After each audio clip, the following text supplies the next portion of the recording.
दोस्तों, जय भीम, नमो बुद्धाय। आपको पता ही है कि अब जो है महाराष्ट्र में और झारखंड में चुनाव होने हैं। तो इस चुनाव में भाजपा अपनी विघटनकारी सोच के साथ सक्रिय हो गई है। उत्तर प्रदेश के मुख्यमंत्री योगी आदित्यनाथ ने नारा दिया है कि बटेंगे तो कटेंगे। अब इसको कुछ सुधार के साथ में प्रधानमंत्री नरेंद्र मोदी ने कहा है कि एक रहेंगे तो नेक रहेंगे। अब आप ये देखिए कि एक रहेंगे तो नेक रहेंगे और बटेंगे तो कटेंगे, इसका क्या मतलब है? अब भाजपा ये नारे दे रही है जो स्वयं ही सत्ताधारी पार्टियों को तोड़कर सत्ता में आती रही है और अपना जो है शासन चलाती रही है। इसका सबसे अच्छा उदाहरण तो खुद महाराष्ट्र है, जहां पर भाजपा ने अच्छी भली चलती हुई उद्धव ठाकरे शिवसेना की सरकार में शिवसेना के दो फाड़ करके जो है एकनाथ शिंदे को महाराष्ट्र की सत्ता में ले आई। दूसरा, उसको मजबूती देने के लिए उन्होंने एनसीपी की, नेशनल कांग्रेस पार्टी, उसको भी तोड़ दिया और उनको भी साथ ले आई।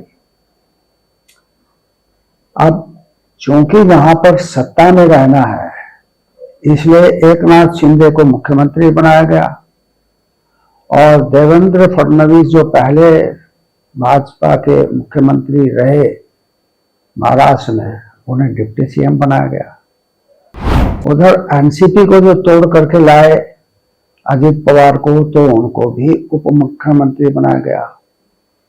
तो जब ये खुद ही बांटती रहती है और काटती रहती है, तो ये नारा किसके लिए है?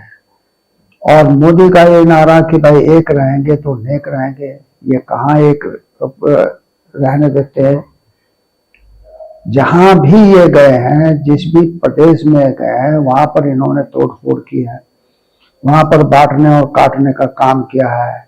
वहां की सत्ताधारी पार्टी को जो है दो फाड़ किया है या उनको कमजोर किया है। गोवा में आप देख लीजिए, आप क्या कहते हैं, उड़ीसा में आप देख लीजिए, आप JNK में देख लीजिए, जहां भी ये रहे वहां पर इन्होंने बांटने का और काटने का काम किया। कांग्रेस के अध्यक्ष श्री मल्लिकार्जुन खड़गे ने नागपुर की एक सभा में कहा कि बांटने और काटने का काम तो यही लोग करते आए हैं। यही लोग का मतलब है ब्राह्मणी विचारधारा, जो सदियों से समाज को बांटती रही है और काटती रही है। इसी की वजह से देश कमजोर हुआ और जो मुट्ठी भर आक्रमणकारी आकर के यहाँ पर सत्ता पे काबिज हुए और देश 1000 साल तक गुलाम रहा। अभी भी ब्राह्मणवादी सोच ये है कि दलित, आदिवासी और पिछड़ों को सत्ता ना मिले, वो शासन में ना आए, सिर्फ ब्राह्मणवादी सोच के लोग, खासतौर से ब्राह्मण जो है सत्ता में हो। तो अब जब ऐसा है तो ये नारे का तो कोई मतलब ही नहीं रह जाता कि बटेंगे तो कटेंगे या एक रहेंगे तो नेक रहेंगे। भाई आप ना तो एक रहने देते हैं जब एक नहीं रहेंगे तो नेक कैसे रहेंगे? और जब आप खुद ही बांट रहे हैं और खुद ही काट रहे हैं, तो फिर ये नारा क्यों? ये किसको बेवकूफ बनाने के लिए आप नारा दे रहे हैं? भाजपा की तो सोच ही विघटनकारी है। जब इसकी सोच विघटनकारी है तो ये नारे का क्या मतलब? यही बात ये झारखंड में जाकर के कह रहे हैं हमारे प्रधानमंत्री, प्रधान सेवक। उन्होंने कहा था मैं तो प्रधान सेवक हूं। अब देखिए क्या सेवकी कर रहे हैं। यानी कि मालिक को तो इन्होंने ऐसा बना दिया कि उसकी कोई पूछ ही नहीं है, उसके कोई क्या कहते हैं किसी भी राज सत्ता में, शासन में उसकी कोई भागीदारी नहीं है। आम आदमी की ना आम आदमी के लिए कोई योजना बनती है, ना आम आदमी के लिए कोई सुख सुविधा मिलती है। हाँ, 10 साल में भारतीय जनता पार्टी ने 82 करोड़ लोगों के हाथ में कटोरा जरूर थमा दिया कि भैया आप 5 किलो अनाज लेते रहो और बस जीते रहो। यही सोच जो है आरएसएस के सर संचालक गोलवलकर जी की थी, जिनकी the bunch of thought RSS में आने वाले हर आदमी को घोट घोट करके पिलाई जाती है। हमारे प्रधान सेवक या प्रधानमंत्री भी उसी विचारधारा से निकले हैं और इन्होंने देश का क्या हाल कर दिया है ये आप जानते हैं। वैसे कहने को तो हमारी जीडीपी बढ़ रही है, लेकिन ये जीडीपी कौन सी बढ़ रही है, किसकी बढ़ रही है? जीडीपी तो उसके सरमाएदार जो है कारपोरेट मित्रों की बढ़ रही है। जनता को तो उससे कुछ फायदा नहीं है। जनता तो महंगाई में मर रही है। महंगाई के कारण जीना मुहाल हो गया है आम लोगों का। ना नौकरी है, नौकरी तो खत्म ही कर दी हमारे प्रधान सेवक ने बड़ी चालाकी से ऐसे की कि भाई कोई विरोध ही ना कर पाए। क्योंकि जो पीएसयू जो थे, जहां पर नौकरी मिल सकती थी सरकारी, उसमें वो सब खत्म करके अपने मित्रों को दे दिए।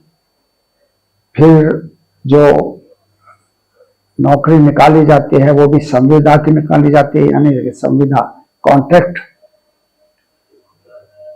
नौकरी हो गई, कॉन्ट्रैक्ट लेबर हो गया, जो भी आता है तो उसको किसी चीज का किसी भी मतलब है भाई फायदा नहीं है। ना तो उसको पेंशन का फायदा है, ना किसी और चीज का फायदा है। सिर्फ वो तनख्वाह लेता रहे, तनख्वाह के अलावा और कुछ नहीं। तो ये जो सोच है भारतीय जनता पार्टी की, ये विघटनकारी सोच है, ये देश को बांटने वाली सोच है, ये देश को कमजोर करने वाली सोच है। तो इनका ये जो नारा है, एक रहेंगे तो नेक रहेंगे या बटेंगे तो कटेंगे, उसका कोई मतलब नहीं हो जाता। ये निरर्थक है, एक तरह का जुमला है। अब जुमलेबाजी में तो हमारे जो है प्रधानमंत्री का मतलब कोई मुकाबला नहीं है। इसी तरह से हमारे उत्तर प्रदेश के मुख्यमंत्री योगी आदित्यनाथ भी इसमें पारंगत हो गए हैं जुमलेबाजी में। तो मेरा तो सिर्फ यही निवेदन है महाराष्ट्र की जनता से, झारखंड की जनता से और पूरे देश की जनता से कि भाजपा से सावधान रहें। भाजपा किसी की मित्र नहीं है। जो इसका साथ देता है उसका विनाश हो जाता है, ये जरूर है। जय भीम, नमो बुद्धाय।